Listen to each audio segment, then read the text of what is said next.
तो 4 क्लासेस को sir manage कैसे करें, यही है आपका 4 classes how to manage. Sir ये हमारे मन में डाउट आ रहा है कि कैसे करें सर इनको मैनेज, है ना। तो देखो कुछ कुछ बातें, एक सिंपल सी जो बात आपको समझ में आई होगी वो ये समझ में आ गई होगी कि अब हमारे पास में टाइम का जो है वो क्रंच है। क्रंच समझ में आते हो, क्रंच मतलब कमी, ठीक है, वी हैव लेस टाइम। अब हमारे पास में टाइम कम है और प्लस अगर आप लोड की बात करो तो लोड इंक्रीज्ड, बढ़ गया है लोड, ठीक है। तो जब आपके पास में कम टाइम हो और लोड बढ़ जाए तो इसमें जो 2-3 चीजें आप ध्यान रख सकते हो। फर्स्ट इज, ठीक है, try to complete maximum notes, maximum notes inside the class या ड्यूरिंग द क्लास।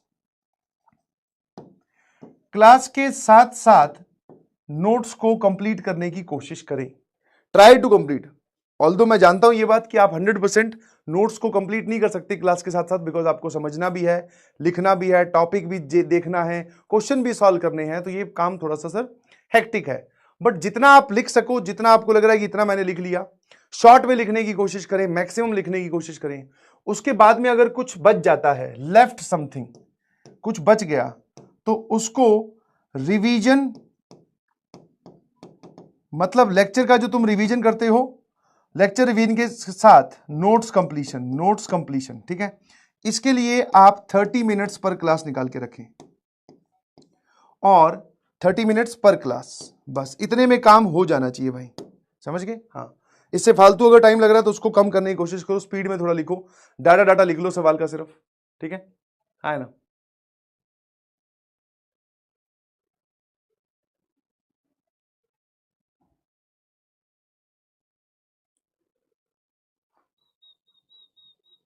ठीक है, तो लेक्चर रिवीजन तो आपको करनी है। देखो जो भी आपने पढ़ा एक बार उसको रिवाइज करना जरूरी है, बिकॉज अगर रिवाइज नहीं करोगे तो जो आपने पढ़ा वो आपके दिमाग में सिर्फ पहुंचा, वहां रुका नहीं। तो उसको रोकने के लिए, वहां पर उन चीजों को ग्रैस्प करने के लिए आपको रिवीजन करनी पड़ेगी लेक्चर की, दैट इज 100% मैंडेटरी काम। तो वो और साथ में नोट्स कंप्लीशन, जो भी आधी अधूरी बातें रह गई थी वो आप 30 मिनट में कंप्लीट करने की कोशिश करो आफ्टर द क्लास, 30 मिनट्स और, ठीक है, है ना।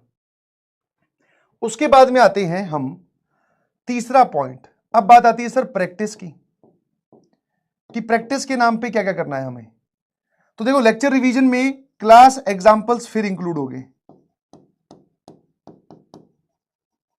क्लास एग्जांपल तो आप लेक्चर रिवीजन में ही निपटा दो, ठीक है, क्योंकि आप जब क्लास को बहुत अटेंटिवली सुनते हो, इसमें स्टेप 0 लिख दूं मैं।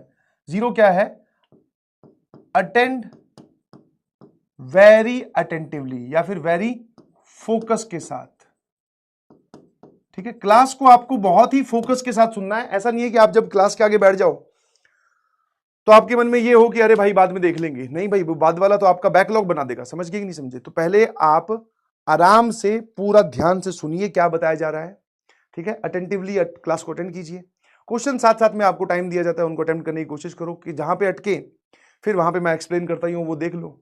तो प्रैक्टिस में एक तो आपको क्लास एग्जांपल्स हो गए, जब रिवीजन करोगे तो वो सारे आपके वापस से एक बार दुरुस्त हो जाएंगे। हाँ, बस कुछ कुछ सवाल तो ऐसे होते हैं जो देखने से पता चल जाता है, हाँ यार इस सवाल में सर ने ये बताया था लेक्चर में ऐसे ऐसे करना है, ठीक है। कुछ सवाल ऐसे हो सकते हैं जो कैलकुलेटिव हो, है ना, कि यार इसमें मुझे थोड़ा कम समझ में आया ये वाला क्वेश्चन, तो एक बार मैं इसको दोबारा रीअटेम्प्ट करके देखता हूं रफ कॉपी में, तो उसको रीअटेम्प्ट करूं, ठीक है। अब वो सबकी नीड अलग अलग है, ठीक है। कुछ बहुत ही ऑब्वियस क्वेश्चन हो तो उनको रीअटेम्प्ट करने की जरूरत नहीं है, मात्र देखने से ही काम हो जाएगा, ठीक है। उसके बाद में बात आती है प्रैक्टिस की। तो प्रैक्टिस में आप डिब्बी बोल सकते हो प्लस पीवाईक्यूज बोल सकते हो। और सिंस आपके पास डिब्बी और पीवाईक्यूज का टाइम थोड़ा लिमिटेड ही रहने वाला है, क्योंकि आप बोल रहे हो कि सर 4 क्लासेस या 5 क्लासेस हो रही हैं, तो do it by yourself. Maths में तो भैया मैं आपको दे रहा हूं, ठीक है, लेक्चर के साथ में होते हैं, उसमें पीवाईक्यूज ही होते हैं मैक्सिमम। तो पीवाईक्यूज और डिब्बी लगभग एक ही चीज है। साथ साथ में आपको लग रहा है कि चैप्टर थोड़ा मुझे और अच्छे से काबू में करना है, तो थोड़े आप पीवाईक्यूज बढ़ा सकते हो। पर चैप्टर कम से कम कोशिश करिए 50 ज्यादा पीवाईक्यू आप सॉल्व करें। और ऐसा नहीं है कि वो 50 पीवाईक्यूज मैं पूरे चैप्टर की बोल रहा हूं, ध्यान रखना। तो पूरा चैप्टर मान लो चलता है हमारा 6 दिन, एक हफ्ते, तो कुछ आपने ड्यूरिंग दिस वीक किया, फिर जब अगला चैप्टर स्टार्ट हो गया तो पिछले वाले चैप्टर के पीवाईक्यूज एक दिन में 45 मिनट निकाल लो, आधा घंटा निकाल लो, आधे घंटे में 10 PYQ कर लिए। ऐसे पुराना काम को भी लिस्ट बना के चलते जाए, ठीक है ना। इसी काम को आपको रिपीटेडली करना है, बहुत शिद्दत से करना है, क्योंकि जब एक सिंपल सा रूल काम करता है, या तो आप बहुत सारी चीजें करो कि आपने लेक्चर भी अटेंड किया, नोट्स भी बनाए, फिर आपने रिवीजन भी की, फिर आप PYQs भी कर रहे हो, मॉड्यूल भी सॉल्व कर रहे हो, एक्सरसाइज भी सॉल्व कर रहे हो, है ना। या फिर आप अगर कुछ चीजें कम कर रहे हो, जैसे इसमें मैंने DPP नहीं लिखा, अब DPP person to person vary करता है, आपको लगे कि मेरा बहुत ही वीक जा रहा है, मैं कॉन्सेप्चुअली बहुत वीक हूं, तो फिर आप DPP पे स्विच करो, फिर उनके लिए DPP भी आ जाएगी इसमें। और PYQs तो मस्ट है भाई, ठीक है। मैथ्स के पॉइंट ऑफ व्यू से बोलूं या फिर जेईई मेंस के पॉइंट ऑफ व्यू से बोलूं, तो आपको PYQs तो करना ही है सभी सब्जेक्ट्स में।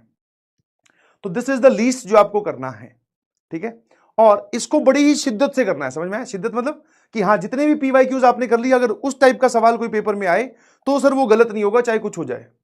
हाँ, आपने 50 ही सॉल्व किए मान लो, बट हाँ सर जितने हमने किए हर एक से हमने लर्निंग उठाई है। समझे कि नहीं समझे? हाँ ना। और PYQ सॉल्व करते वक्त हो सकता है, जैसे मान लो आपने 50 PYQ की बात की, 50 PYQ को मैं एक रफ आइडिया लग रहा हूं कि आपसे 15 PYQs in the first go हो गए, ठीक है, हाँ ना। फिर बाकी जितने भी थे, कितने सर, कितने बचे आपके पास में? टोटल बच गए सर हमारे पास में 35 PYQs और बचे, जो हमसे फर्स्ट गो में नहीं हुए, या फिर जिनमें आप बोल सकते हो कि हमें डाउट है। अब जिनमें आपको डाउट है, ठीक है, उसमें से भी एक वैरायटी आएगा with the help of solution. जैसे ही आप उसका सॉल्यूशन देखोगे, ठीक है ना, PYQs के सॉल्यूशन नेट पे सब जगह अवेलेबल है, PW की लाइब्रेरी में भी अवेलेबल है ना। तो और बहुत सारे बच्चे जो PW की वो बुक जो है PYQs वाली वो भी ऑर्डर कर चुके हैं, तो उसमें पीछे सॉल्यूशन दे रखा है। तो जिनमें आप अटके उनके सॉल्यूशन से आपको समझ में आ जाएगा, है ना। कुछ सवाल, बहुत ही कम परसेंटेज ऑफ द क्वेश्चंस ऐसे होंगे, 5 सवाल ही ऐसे निकल के आएंगे कि जो सॉल्यूशन के बाद में भी समझ में नहीं आए, है ना। अब इन पे लगा लीजिए स्टार, और जिस पे आप अटके थे उन पे भी स्टार लगाओ। अब ये जो 5 PYQs है जो आपसे नहीं सॉल्व हुए, सॉल्यूशन देखने के बाद भी, एक बार आपने सॉल्यूशन देख लिया, आपको समझ में आ गया, तो फिर उसका आंसर निकाल दो, और जो भी आपकी लर्निंग है उस सवाल की वो जरूर लिखिए प्लीज, ठीक है। स्टार बनाकर हल्का सा कुछ लिख लो अपनी भाषा में कि इस क्वेश्चन में फॉर्मूला मैंने गलत लगाया, ये क्वेश्चन इस टॉपिक का है, इस क्वेश्चन में ये एक नई चीज लग रही है। तो जैसे जैसे ये चीजें लिखोगे तो आपके बड़ा काम आएगा। और ये जो PYQs आप सॉल्व कर रहे हो, मैं ये नहीं बोल रहा हूँ सजा दजा के सॉल्व करो, बट एक सेपरेट कॉपी में सॉल्व होना चाहिए, जैसे आप रफ काम करते हो वैसे ही, ताकि कल को अगर हम रिवाइज करने बैठे तो हमें ये 50 PYQ फिर देखने हो तो सारे के सारे दोबारा ना सॉल्व करने पड़े। हमारे पास इनकी लर्निंग, इन पे स्टार बताएंगे कि आपको इन पे स्टार वगैरह लगाओगे 50 में से, तो अपने आप समझ में आ जाएगा सेकंड राउंड में आपको कौन से करने हैं। सेकंड राउंड में ये 35 ही करने हैं वापस, जिन पे आप अटके थे। अब ये जो 5 बच गए जो आपको सॉल्यूशन से भी नहीं समझ में आए, इनको होल्ड करो, PW का जो डाउट पोर्टल है वहां पे पूछिए, ठीक है। और आपके पास बहुत सारी जो मल्टीपल मेथड्स हैं डाउट पूछने के, आप अपने दोस्तों से पूछ सकते हैं, कम्युनिटी में डाल सकते हैं, ठीक है, और डाउट सेक्शन में पूछ सकते हैं, तो वहां से इसको कवर करने की कोशिश करो, ठीक है। तो ये वाला काम आपको करना है। अब इसमें होते हैं PYQs, नहीं होते। आप अगर ये एक्सपेक्ट करके चल रहे हो कि आपका चैप्टर खत्म हो गया, आपने 50 PYQ उठाए, 50 के 50 सॉल्व हो जाएंगे, नहीं जी। बस ये हो सकता है कि ये 20 से 30 हो जाएंगे, 20 हो जाएंगे, तो मतलब सॉल्व होने वाला पार्ट और ना सॉल्व होने वाला पार्ट कम ज्यादा चलता रहेगा। बट ऐसा नहीं बोल रहा हूं और ना ही ऐसा कभी होने वाला है कि आपसे सारे PYQ सॉल्व हो गए, ठीक है। हर एक क्वेश्चन जो आपसे नहीं सॉल्व हुआ हो उससे डीमोटिवेट होने की बजाय उसकी लर्निंग आपको ध्यान रखनी है, समझ गए। और इन सबको आपको करना है टाइम बाउंड कंडीशन में। कैसे करना है बेटा? टाइम बाउंड कंडीशन में। हाँ, अब टाइम बाउंड मतलब 10 PYQs आधा घंटा, ठीक है, हाँ ना, वो 3 मिनट वाला हिसाब। मैं जानता हूं ऐसे बहुत सारे PYQs है जो 3 मिनट के होते ही नहीं, वो एक्चुअली में 5 मिनट के होते हैं, बट फिर भी टाइम बाउंड मतलब 10 PYQs 30 मिनट्स, उसी तरीके से। और 30 मिनट्स का आप टाइमर लगा के बैठे अपने मोबाइल में, ठीक है। 30 मिनट्स में अगर नहीं हो रहा तो 10 मिनट अपने आप को एक्स्ट्रा अलॉट करें, उसके बाद में छोड़े, आगे बढ़े प्लीज, क्योंकि आपके पास करने के लिए और भी काम है, समझ गए। इसी पे नहीं अटका रहना है। वो जो 10 नहीं सॉल्व हो रहे उन पे स्टार लगा लो, मतलब जैसे आपने 10 PYQ का टारगेट लिया 30 मिनट्स में, 10 में से सर 5 हुए, 5 रह गए, तो 10 मिनट और दो, जैसे आप पेपर में करते हो, ठीक है। फिर भी सर एक और हो गया, अभी भी 4 रह गए, तो 4 रह गए तो उनको अभी होल्ड कर लो, फिर उनका बाद में सॉल्यूशन देखना है। क्या मेरी बात समझ में आई?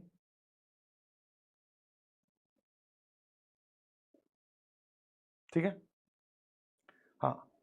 अब इसी को ही आपको काम को बढ़ाना है, बस यही मेन पार्ट है। अभी आप इतना ही कर सकते हो, और इनफैक्ट ये भी अगर मैं बात करूं तो ये भी ज्यादा है, ये भी आपके इतनी क्लासेस चल रही हैं, इतने जो टॉपिक चल रहे हैं उसके पॉइंट ऑफ व्यू से ये भी ज्यादा है, बट इतना तो करना ही पड़ेगा भाई।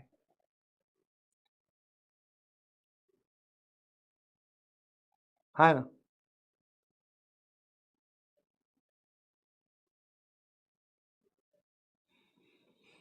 यही है अब सारा खेल, आप इसको कंप्लीट कीजिए, यही चीज को फॉलो कीजिए और हर चैप्टर के साथ ये करते जाइए प्लीज।